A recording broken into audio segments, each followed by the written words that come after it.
So after a bit of thinking, you know, I've got all this footage of this year, and this is all like the only way I can sort of think of, I don't know, like putting it all together.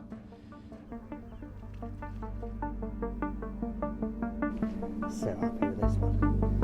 Fucking.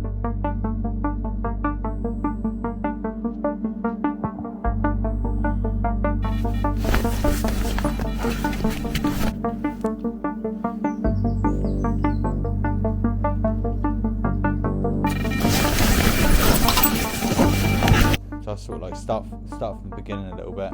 So I sort of like first went up to the Cotswolds, sort of like try out my bait a little bit on lakes up there. I was sort of like planning to go on a couple of the other lakes, to be honest. Like I was on one of the lakes, and maybe when I got the ticket, I was sort of told that there was this really hard lake on the ticket, sort of over 100 acres, and then you have to sort of be able to cast stupid distances to be able to catch on there. So it didn't really sort of like cross my mind, to be honest. I just wanted to have a few fish and sort of like catch on the other lakes on the ticket. But yeah, sort of like as I started fishing there, sort of like almost everyone I spoke to were like sort of speaking about this big lake, sort of almost like how sort of like scary it was, and in a way, like, do you know what I mean? As in, like, it's sort of like bleak. You're gonna struggle to catch. You never see any fish on there and all that. Yeah, and sort of like the more I heard about it, sort of the more intrigued I become. So I started asking a few more people, and then yeah, eventually sort of like I was like, you know what, I'm gonna go have a little go.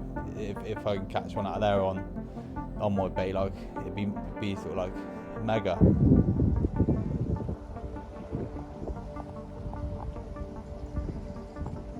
So a little bit about lakes. It's, I think it's around 100 acres. You can drive sort of like to pretty much most of your swims. So that was sort of like a bit of a bonus, especially on a big lake. You can sort of like saves the barrow work sort of thing. But yeah, so I was sort of like almost cut into sort of like three different areas really. So you got like, I think some people call it like the Summer Bay. And then you've got like the North Bank, and then you've got an area called No Carp Bay.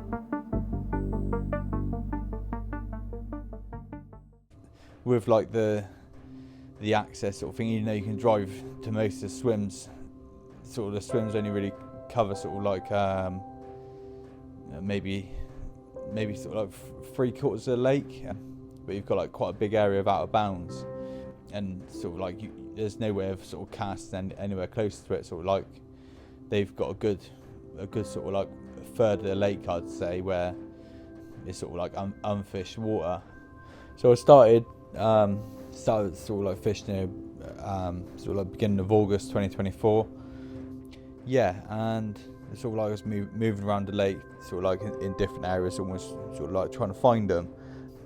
Yeah, it's probably maybe like my 4th or 5th session. I was lucky enough to find them. And yeah, they were in close, like in the edge of a little tight swim. Sort of found them by the lilies. Yeah, for me it was sort of like, that was like as soon as I seen that sort of area, it was for me it sort of like screamed carp. But for some reason everyone avoided it. But yeah, so that day I sort of found them in there. Yeah, literally I'd obviously set up all my kit and that, because I was planning to do sort of, I think it was a 48 hour, and it's my first 48 hour in a while. I've just been doing 24 hours or like quick overnighters pretty much the whole year. So yeah, I had a 48 hour plan. I found them and I got 48 hours ahead of me. I was like, great. Like, anyway, so I had a loaf of bread with me, because there's a guy on there called Tony. He said to me the first time I actually spoke to him, he's like, always bring a bit of bread with you, because I mean, occasionally they eat off the top. Yeah, so I had this loaf of bread with me, so all day I was chucking like a slice every, I don't know, hour or so, just a slice over around lilies where they were all sort of like going in and out, and they weren't having it. They were just sort of like completely ignoring it. yeah, I tried putting a bit of bait on the bottom, setting up a couple of traps, but crayfish were eating that, but the fish weren't.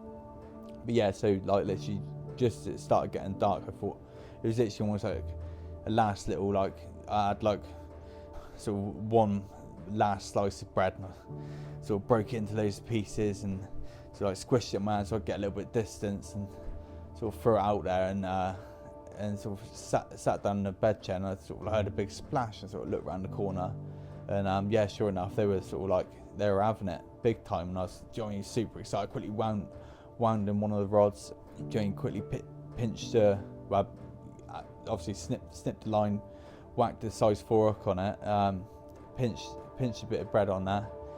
It had to be a big bit of bread because it was only size 4. That was the only size hook I had, which is a bit annoying. It might have been different for size 10, I don't know. So yeah, so obviously crept round and there was like a little swim next to the swim, and that was the best place to get to them. And yeah, they were having it big time, or what it seemed like anyway, and sort of put the rod out perfectly, didn't spook anything, all that. It's literally just a rod length out max, and not long after that bit of bread had touched the water, a fish come up and took it, and it went in its mouth. Do you know what I mean? I was expecting to lift into it and all hell to break loose, but as I lifted it, just literally pulled bread straight out of its mouth, and I was like normally it doesn't happen for me anyway with bread. Like normally it's sort of like if you can get them on bread, it's sort of like they're easy to have, like you can hide the hook in it and all that. But yeah, that's one off. Didn't spook it somehow though, and yeah, but basically it happened another 2 or 3 times after that, and then eventually the fish disappeared. But like, yeah, maybe looking back on it a little bit, I'm sort of like thinking maybe they were sort of just mouthing the bait and the hook wasn't really quite going deep in their mouth. So I sort of like set up some rigs sort of like, well, early this year to try and sort of like combat that and to basically try and have one off the surface. But that was the first sort of like sign where I seen the fish. But that 48-hour session sort of went, yeah, literally had just got mullered by crayfish basically, and yeah, no carp, and a sort of proper scratch in my head.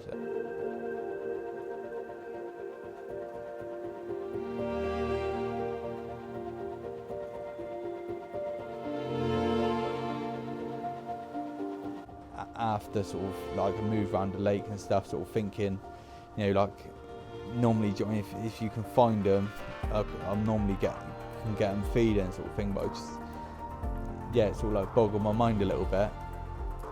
I was fishing maybe around probably a kilo of boilies over each rod, which that was quite a lot for me back then.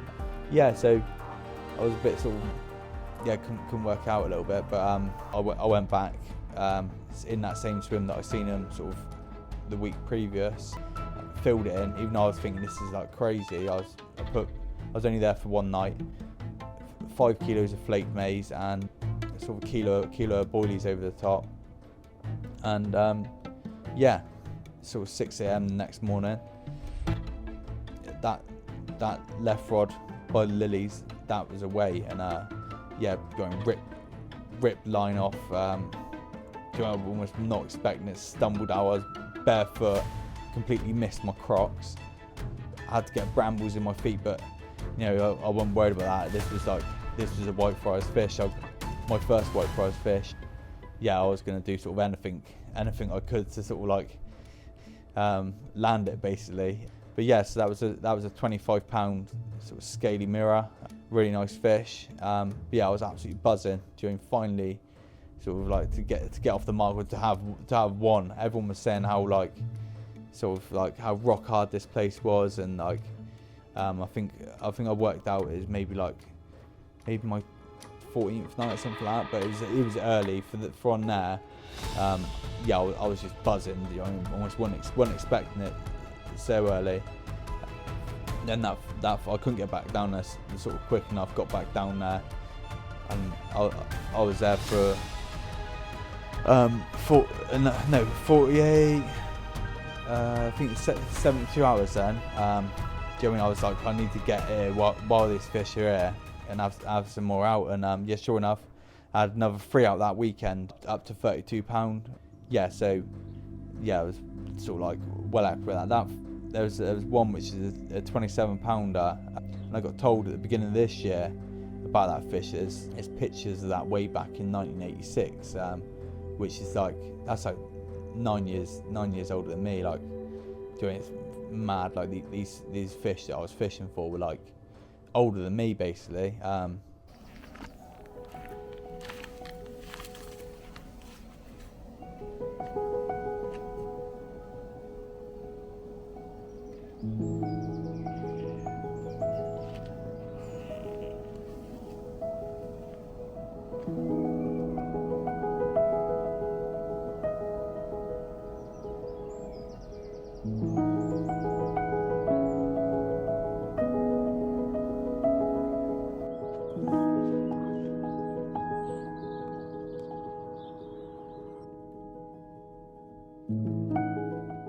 So yeah, that year I'd had 4 fish up to £32.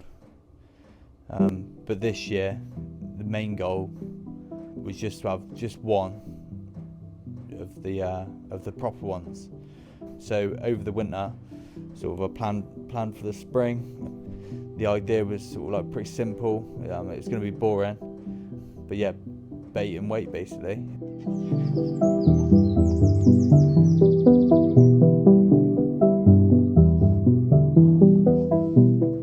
So yeah, the swim was sort of in a tight little corner next to the sailing club, and yeah, for some reason people avoided it. There's sort of like a patch of lilies on the left, out in front. I don't know, maybe like 6 wraps or so. There's a jetty, so that comes sort of like right across the front of the swim, and there's 3 narm boats, what they call narm boats, or what people on the lake call narm boats, to the right. So it's only like short range fishing. In front of this swim, there's a big weed bed, and sort of over the other side of it, it dropped down to sort of 12 foot, and then sort of where it sort of like goes in front of the jetty, like that sort of was almost like a gully, like a 15-foot gully. So that was an obvious spot. You can only have your rods in this swim sort of like on a high bank, so yeah, line lay wasn't the greatest basically. So yeah, so sort of like it was like back leads were really a must, to be honest. So everything on this lake was against you. I mean, the pressure, the sailing club, the birds, but like the worst of all were the crayfish. There might be a slight crayfish problem. I mean, they unspiced my leg core, chewed through the bait floss, chewed everything basically. But I knew using real baits would be a bit of an edge, even though it meant retying rigs constantly, sometimes reeling in and having no bait. It was an edge. It was sort of like a bit of something a bit different. A lot of people use plastic baits on there, but you know, I wanted to catch on the carp crack, my own bait that I make. Yeah, so I started again on the lake about mid-March. Yeah, and it was a lot of boring days. I mean, you can't really fish in a day anyway because the sailing club's out and about right in front of you in that swim, that particular swim. It's a speedball. But sort of 6 weeks passed with nothing. I didn't see or hear anything, like not even like a tench ripple on the surface, and you know, you start doubting yourself a little bit and sort of, have I done the right thing? I've put almost like all my eggs into one basket here.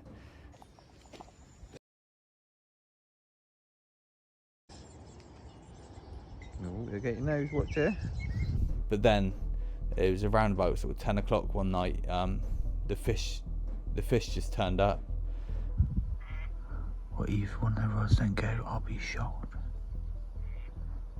5 bushes. But I didn't didn't have one, didn't even have a beep that night. Rigs all come back perfect, everything. But now I knew they were in there, I decided like this was the time I had to put sort of as much time as I could in. So I was doing work overnighters that week, and it did pay off. On the Thursday,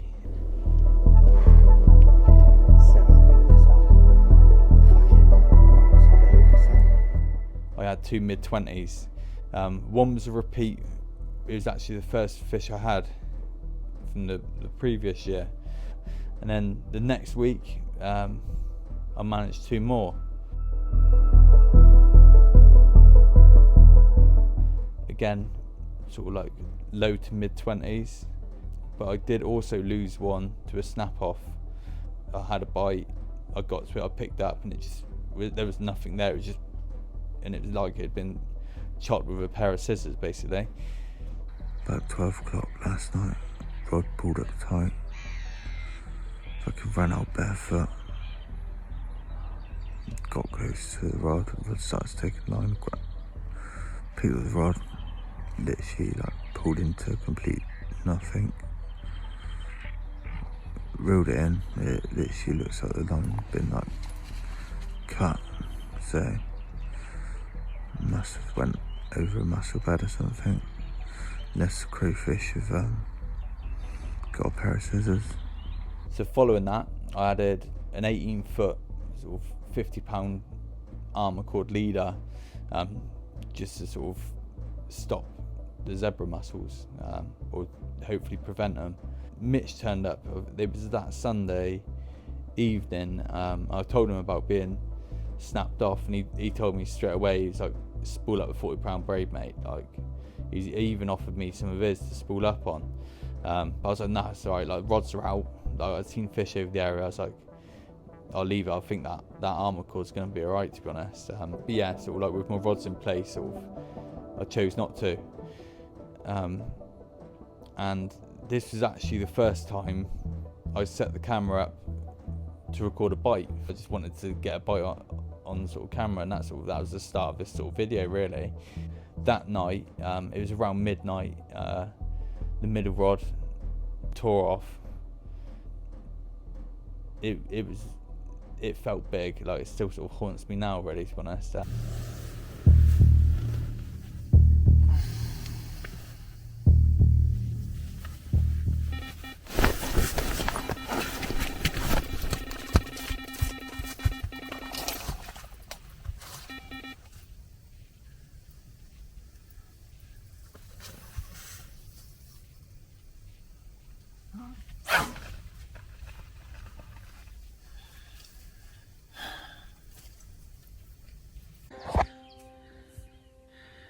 So, lost another one last night. Proper guide. Yeah, I had it on for like 5-10 seconds. I mean, hooked into it. Pretty much flat rodded me. Because sort of giving it a bit of line, still keeping the drag fairly tight because it was going towards the J, and all of a sudden, ping. Do you know what I mean? Fucking snapped off again, literally. Yeah. So the next morning, I brought a braid. So that was my lesson learned.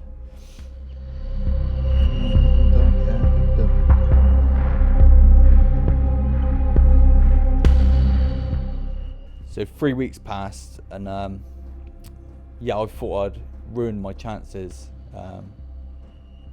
I thought I'd killed the spot almost.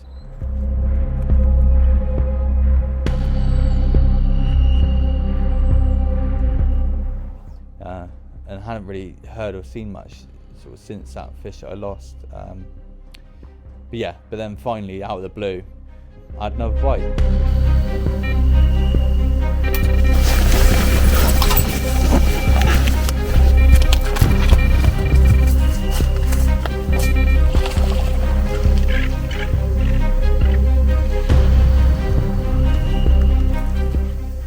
So using sort of tight clutches, obviously where I'm fishing, and now using braid, I wasn't quite expecting it. I was sort of like, I always double check. It ain't gonna pull out the butt rest, but yeah, ripped it straight out of the butt rest. Yeah, sort of smashed into the alarm. After like a small battle, a bit of a battle, it weeded me up once. I didn't think it was massive to start with, but as I got into the fight, I was like, it's definitely a bigger one. This is my first time playing a fish on braid. Yeah, so, and it happened to be like a decent one, and I was playing like a little girl, letting it go where it wanted, and then it sort of it just took a bit of line, and it sunk its head into the weed, and that was sort of like, I was like, oh no, I think I might have lost one there. And I gave it a little bit more, and then thankfully it pulled out. The fish basically went straight in the net after that. 39 pound 8 ounce. Finally I got one of the bigger ones.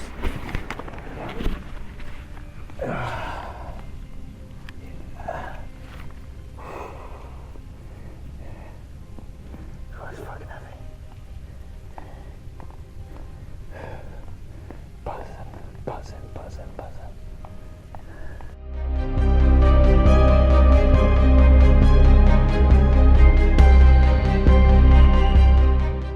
I was buzzing. I'd have been happy to blank for the rest of the year, to be honest, but they just kept on coming. So another 3 weeks later, a similar sort of pattern. Hadn't really seen much in them 3 weeks. It was really hot, and I remember I got there sort of in the morning, like fairly early morning, about 8 o'clock, and set effing up, and that, me and Zorro. It was boiling like by sort of 10 o'clock. I had no options. I mean, Zorro was underneath the bed chair panting. I'm there sweating out, so jumped in the car, drove down the bank a little bit. There's sort of some trees, sort of parked under there, whacked the aircon on, and literally spent the whole day there. Like, it was proper boring, but like it was better than being out in the heat, sweating our bollocks off basically. But yeah, sort of later when the sort of like sun started going down and it got a bit cooler, went back into the swim, and yeah, sort of like as soon as I got in there, really there was sort of fish activity.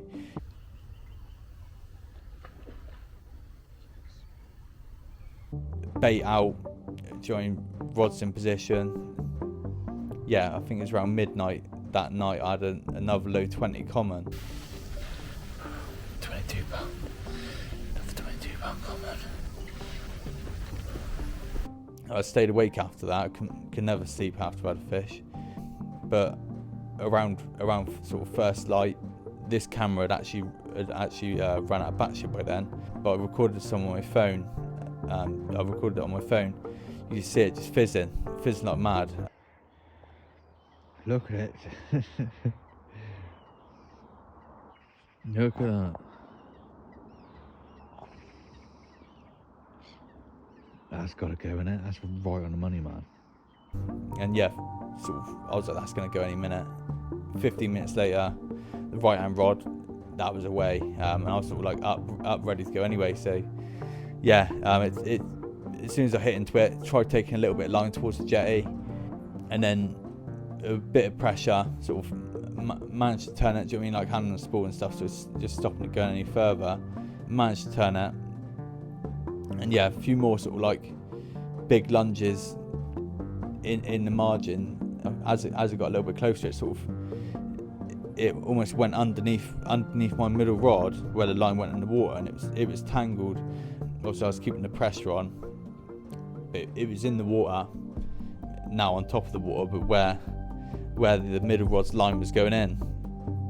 So I sort of waded out as far as I could, scooped under the net, and then like managed to untangle it all and pull it back. And as I sort of like brought it in, I sort of looked in to see which one it was, and yeah, I noticed the one peck, and I knew exactly which one that was. That was Robbie's len.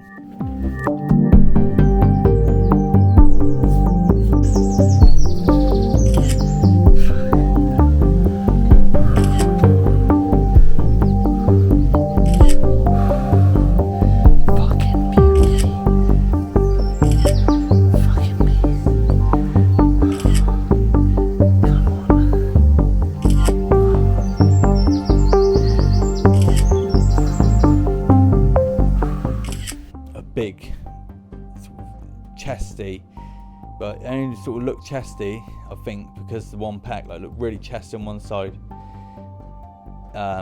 linear scales on the other side. Yeah, and it was one of the first pictures that I'd actually seen from there, and it was one that Tom Stoke had a few years ago. But yeah, it was like a mega carp. So it was £39, but like weight was irrelevant really. It was sort of like that has to be the nicest carp I've ever caught. I don't think I'll ever get anything. I know it was, even though I look back in the pictures now, I don't think the pictures do it justice. Like, and it still looks good in the pictures. So obviously I slipped that Robbie's limb back. I think we got away with it. What do you reckon, sorry? No one knows, do they? No one knows. What? It still looked good for another bite, to be honest.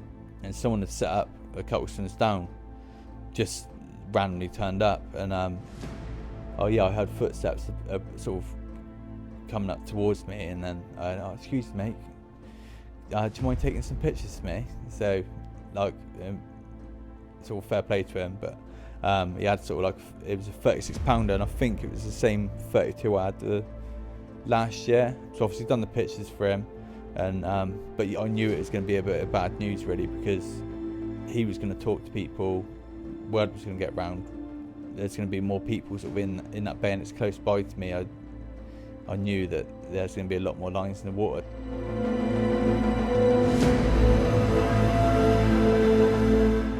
My swim I was fairly safe really. I don't know why, but everyone just avoided it. I think it was sort of like you were very restricted. You could only cast sort of like, I don't know, maximum like 6 wraps out, and there wasn't really much, you couldn't really see much. So yeah, word got out about that 36, and yeah, the area did start to get pretty busy, to be honest. I felt like the bigger ones just sort of like stayed away. I was still getting loads of fizzing, fizzing a lot sort of as it got dark, and then when it comes to the morning it wasn't fizzing anymore. You know, when you're putting out that much bait, you sort of think like they couldn't have cleared it all surely, and that's when I made it like a little DIY rake, little weed rake. So I had this old weed rake at home. I just wrapped loads of line around it so it acted as a bit of a net, cast it over the spot so I could bring back what bait was left there basically. Yeah, sure enough, like when I was casting this out the next morning, there was nothing there. Like there was hardly anything left on the spot, so the bait was definitely getting eaten. And around this sort of time, another angler was fishing the point, and he was like filling it in where I thought that's a bit much. Yeah, he was whacking a good 20 kilos, and I went round there one morning. I didn't know he was or he had caught anything, and sort of just went round there just to have a little chat, and I noticed his socks he was drying his socks off, and yeah, I was sort of like, oh, you had one then? And he was like, oh no, you seen me, have you? I was like, nah mate, you're just drying your socks, isn't it? Yeah. So I had a bit of a laugh about it, but yeah, so that was sort of like the sign I needed to increase how much bait I was putting in if I wanted to keep the fish there. So yeah, the next session I put in a good one of them big sort of 17.5 litre buckets. They're about that big, aren't they? Is a lot of flaked maize. Flaked maize is great, easy to prepare, cheap, and yeah, you can sort of like put your liquids in it, and it holds all them liquids in there, sort of absorbs them.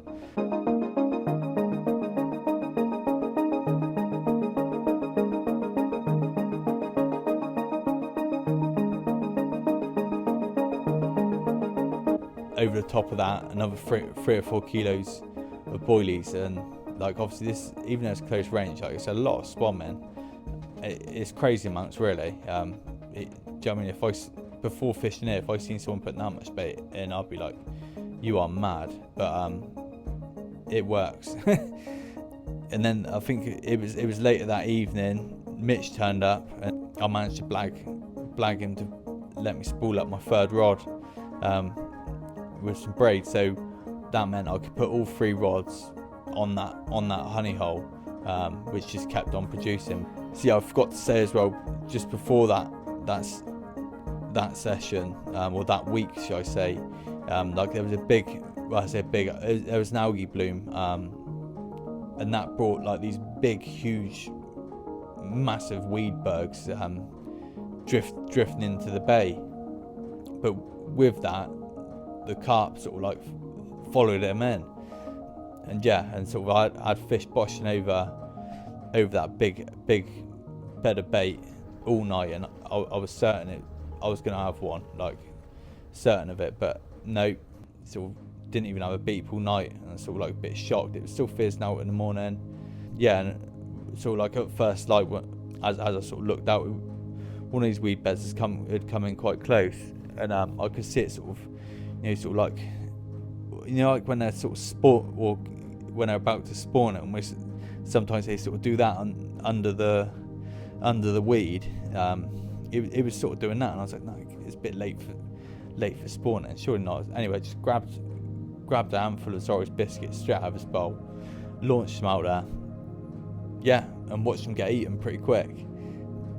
So I've been preparing for this moment sort of since the spring, and had a surface rod sort of like tied up, ready to go. It was only like one that I had laying around the house. It was 2.5 pound test curve, 8 foot, like a little telescopic thing. It was pretty, like, it was a bit undergunned really, but so I'd basically made in the spring, I'd sort of like balanced all these little bits of artificial bread, so they were literally just buoyant enough to hold it up in the water. And I had one rig tied up on a size 10 and one rig tied up on a size 4, and the surface rod was already set up with a size 10, so obviously sort of like speed is a bit of like joint. I was thinking, I don't want these fish to go away before I get a rod in the water, so cast the size 10 rig over, and slowly dragged it back, and it was like perfect.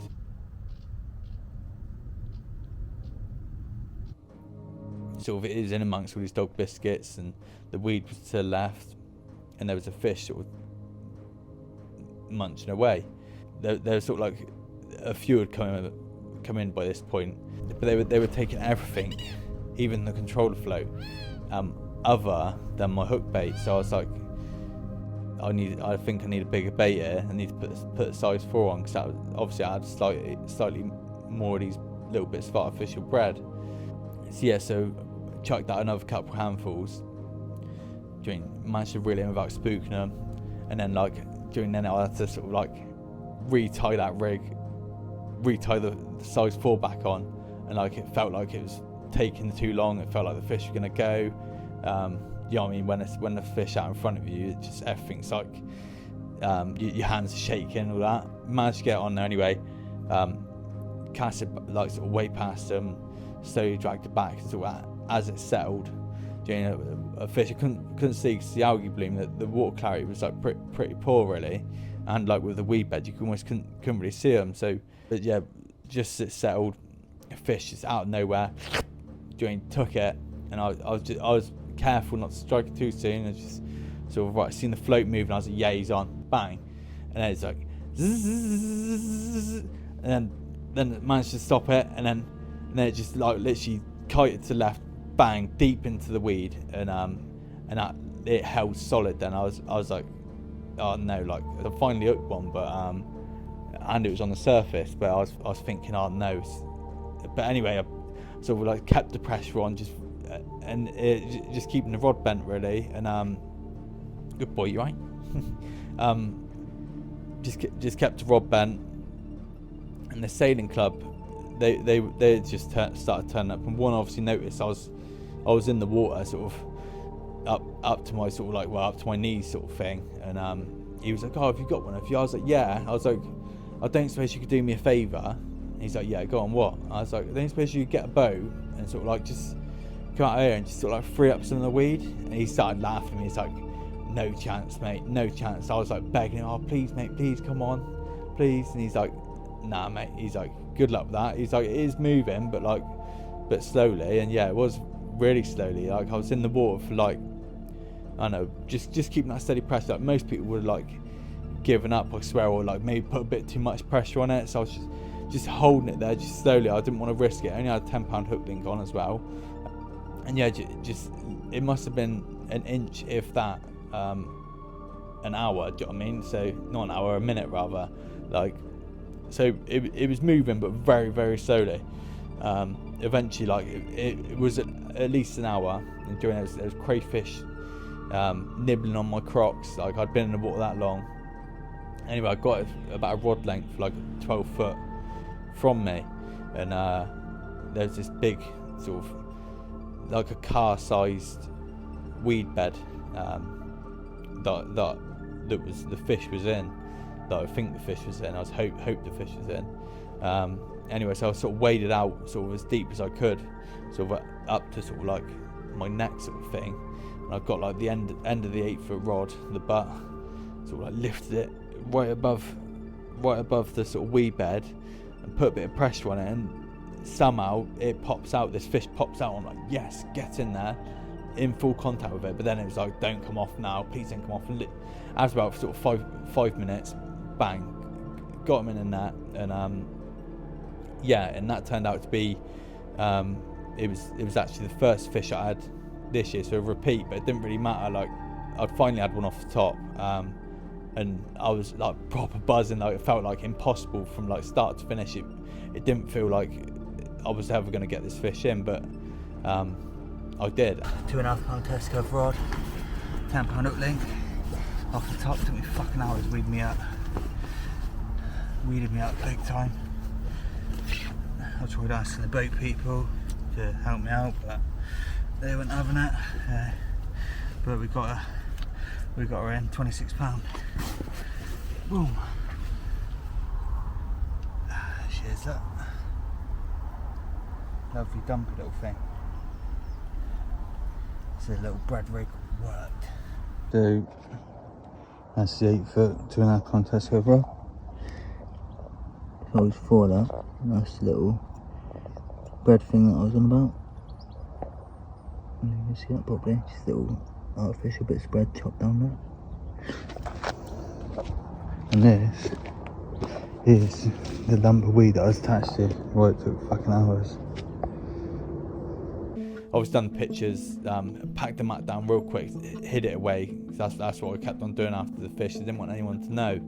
Yeah, and sort of like I just slipped it back, and yeah, I was literally stood next to the sort of the rods, and I looking over at my spot. It's fizzing up. I was literally just about to sort of like start packing up, and yeah, mid rod pulls up tight. I was doing bang straight in, and it was an odd fight. It just literally just come straight in, come up to the top. I was scooped in the net, and then when it was in the net, it went absolutely berserk. Just doing sort of trying to escape, like going absolutely mental, thrashing around everywhere. But yeah, and that was a 32 pound 8 ounce mirror, like this pale, huge belly. Like I thought it was bigger than that, to be honest. So it's like, obviously when you see it like sort of like side on, it is like a real deep fish. But obviously if you look at it from the top, it was quite sort of a narrow fish, wouldn't fit. Yeah, I was absolutely buzzing. Do you know what I mean? In a sort of like morning where I'd never have any bites in the morning. Yeah, unreal. Black mark on his head. Weird one. Proper angry fuck this one. Oh. So I was happy because this went on his dog biscuits. But I'm fucking happy as well. Fucking buzzing, couldn't buy it.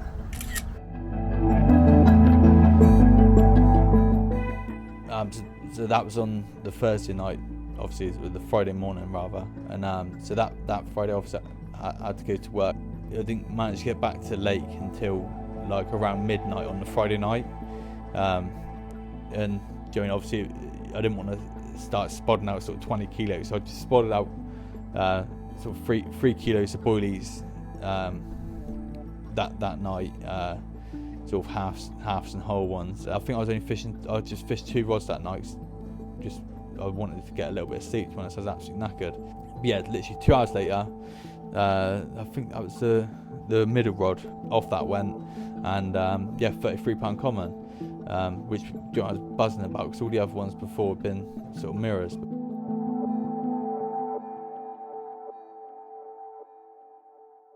That was after I'd sort of like I thought I'd shorten the rigs, and maybe I'm getting done more. If I shorten the rigs, I'll get a few more bites. So obviously I had that 33-pound common.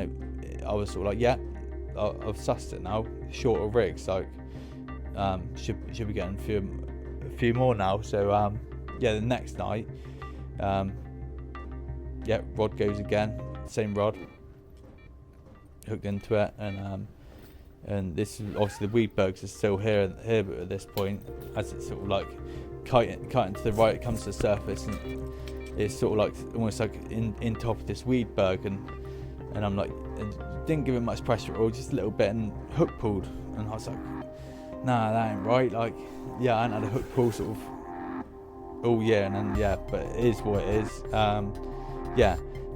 Anyway, so obviously I was there the night after as well, so I was there sort of like, well, just over sort of 48 hours really in total, or maybe 72 rather, in total. So then the following night, exactly the same thing. First light, rod pulls up tight, starts tick tick tick tick tick tick, hook into it, and straight away this one just sort of like almost comes up in the water. I didn't really get much of a feel of it, to be honest. Almost does the same thing but like further out, hook pulls. With that, sort of I ditched the shorter rigs. I was going back to the long rigs. So there's the long rigs, ready to go out. The old carp crack wafters trimmed down that. Little bit of corn on top. Sweet. Oh yeah. The putty to that, eh? Who'd have thought it?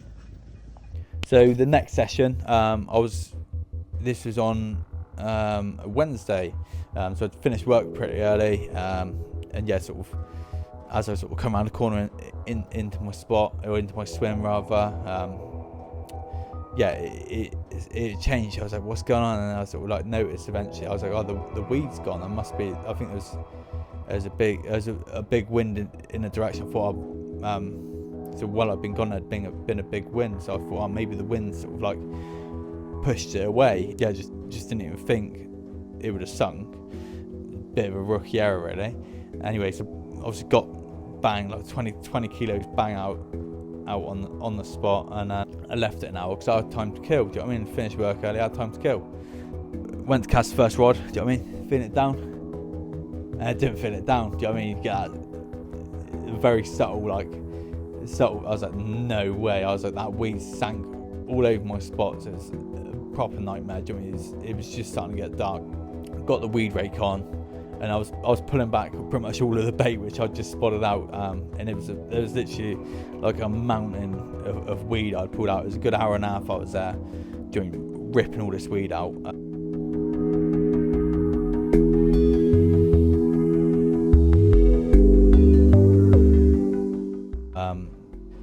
Eventually sort of cleaned the spot off, got the rods back out there, and later, I think as it got dark, Owen turned up, and he sort of stopped my swim, was having a little chat. Do you know what I mean? You could hear the fish boshing out. They were all out in front of me. While he was there, the middle rod went.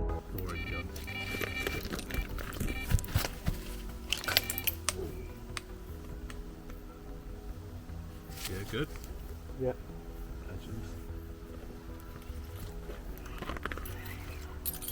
That was like this very weird shaped, like banana shaped common. I didn't really get a great picture of it because it was 26 pound. It's so just awkward to hold. I've never had a fish like it where it's like it was like almost like slipping out of my hands. It's so weird, but yeah, that was that. This is fucking weird, mate. Yeah. He's like really top heavy, isn't he? So at this point, you know, I was obsessed. I was sort of keeping everything quiet. I had a couple of scares where like the bailiff sort of found out, but I managed to convince him otherwise. I managed to convince everyone else otherwise. And I only told sort of like 1 or 2 people that I really trusted. With the bay sort of like being so busy, I had a few stockies, but yeah, I needed it to quieten down for the big ones to return. It was around the end of July sort of time. No, it was the 1st of August. It was, for some reason I remember the date. I was looking back on the photos the other day. Yeah, it's a bit of a weird one. So I was looking at the pictures of Scott Lloyd, from what Scott Lloyd had the previous year. I saw this scaly one. I think he said it was a low 30 or something. Yeah, so I was looking at that and I was like, oh, that's a nice one. I just remembered it, and then first like that next morning, yeah, I had a take.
And that exact fish was in my net. It was like I sort of like, I don't know, like fought it on the bank. £28. It's like sort of like this odd shape, sort of top heavy one. Yeah, nice fish.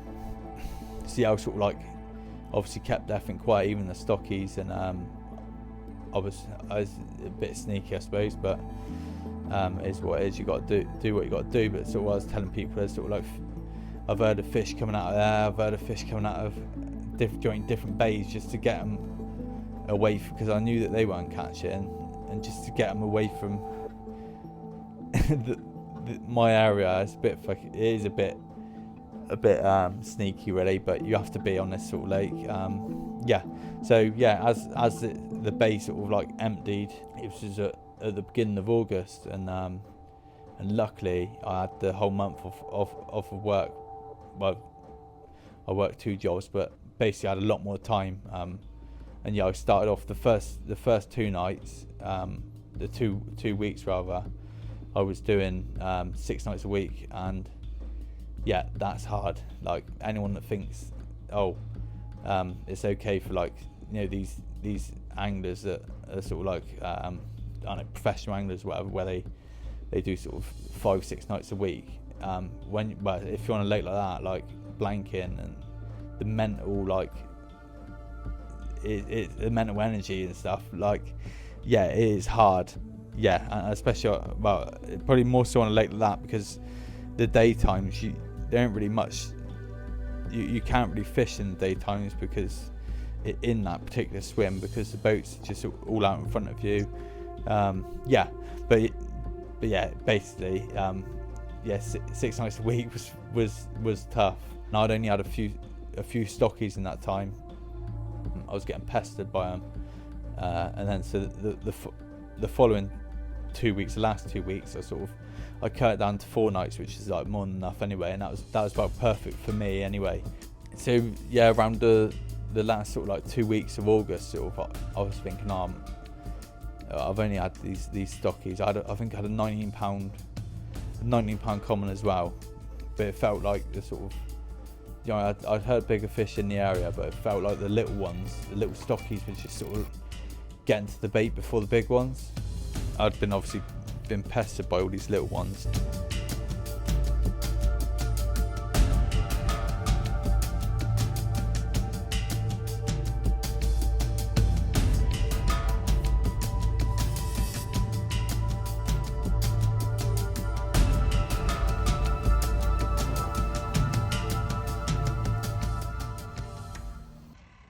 What are you saying, Zara? Can I have one tonight? You can have one tonight? Which rod? Which rod? Which rod? He's tilting to the left. Left rod. Think it's gonna be left rod?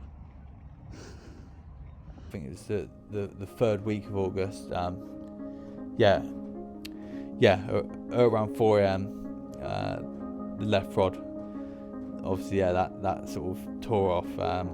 Ripped the rod out the butt rest, slammed into the alarm, and I woke up in confusion. Like, I wouldn't know it if I didn't have it recorded, because like I was so like out of it really. But you can see in the recording, I'm sort of like checking the reels, don't know which rod it is. When I'm watching it back, I'm like, it's pretty obvious which one it is. The rod's sort of like, but anyway, it's just sort of like in a daze and that.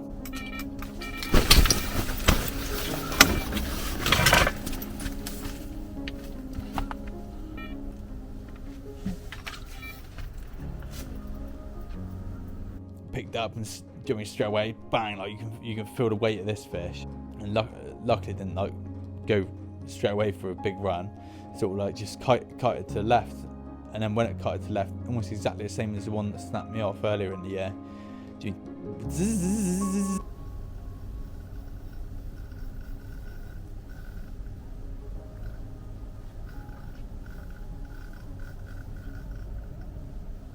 But now I've got this £40 braid. I was more than confident doing that ain't gonna go anywhere. It's obviously like tight clutch, still stripped me line, still flat rod at me. But turned it, got back a bit of line, same again.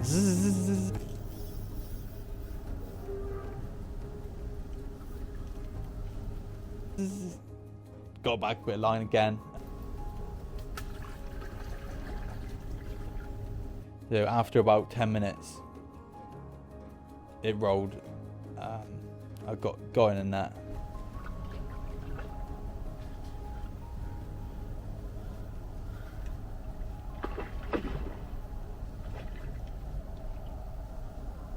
And this thing was massive. Like, it was a huge, wide hippo, basically. Yeah. Anyways, I got obviously the retainer, whacked in a retainer, zipped up, double scored it. This one wasn't getting away, no way. So obviously went back to bed, just sat down, sort of like I had to sit down, and everything was sort of like shaking.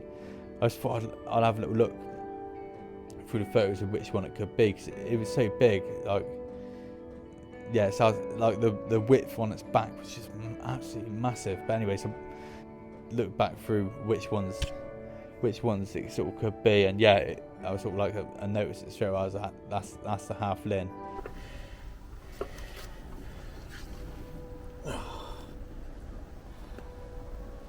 Wow.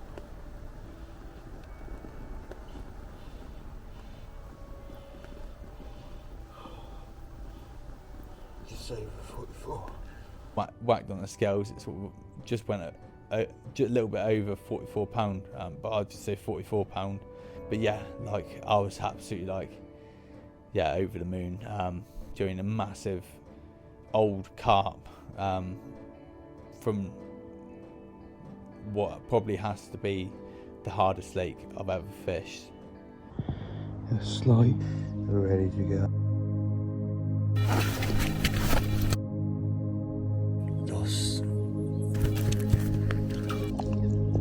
I think we got one. Fuck.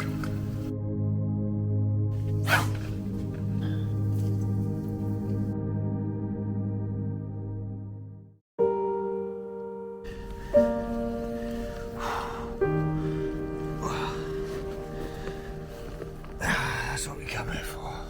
£44. Old, wild, fucking hard to catch beast.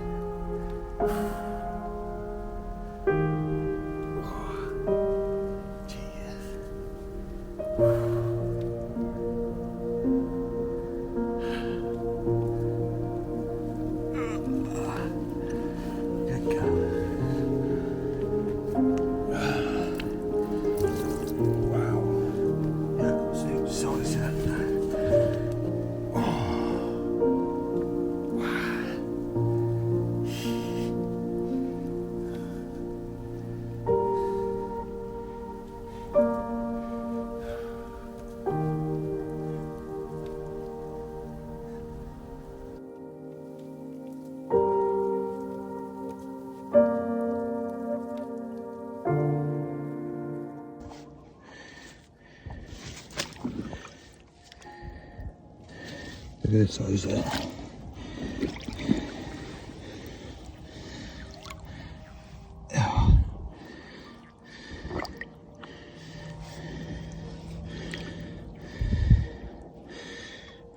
Come on, Baker. Thank you. Look at that absolute fucking hippo. Look at it. Thank you very much. So after that, I had another 2 bites. I lost one, and I landed another that was just sort of a low 20, like pasty looking mirror. But yeah, it went a bit dead after that, and it was time to move swims. Finally settled in this sort of bay that was known for doing fish.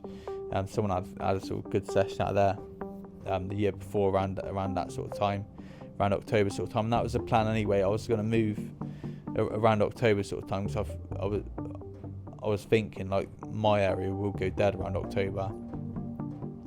So yes, I was in that swim, and it started off with a proper nightmare session. I snapped my spawn rod, so I had to quickly go to the tackle shop, get a new one, which was like going money I almost like didn't really want to spend, to be honest. Yeah, got back. Obviously that got the bait out, and I was fishing long range. I hadn't really fished that long range before. I've been practicing on there, because yeah, it's a big lake and plenty of water to practice. So yeah, I was fishing sort of around 120 yards, which for me was like, yeah, I was sort of like well happy that I've been able to sort of like work my way up to that distance. For other people, that ain't even a distance. Do you know what I mean? But yeah, so fishing at long range, and yeah, the second night of that session, finally the rod went off, and yeah, I had a little stocky, only around £8, but like I was well happy with it, because like it was another fish from a different area and a different swim. Yeah, so obviously sit that back, and I thought, yeah, we'll hopefully get something going there next session, or next week, in there again, and fish are boshing all over me. And then all of a sudden I thought they were literally over my spots, like that. Then one of them rods has to go surely, and then it just went dead quiet. Saw an otter go past, otter's ruined it, and literally every single session after that, the whole of October, I don't think I sort of went at night where I didn't sort of hear or see an otter. And that's sort of like, yeah, that was by November I was sort of like that was it really. And yeah, decided to sort of pull off. So I thought hard about coming back on there next year, but the time, effort, and the chance of repeat captures, I just didn't feel worth it really. I'd done what I set out to do. I'd finally had one of the well, I had 3 of the proper ones really, but one of them 40s. I learnt so much.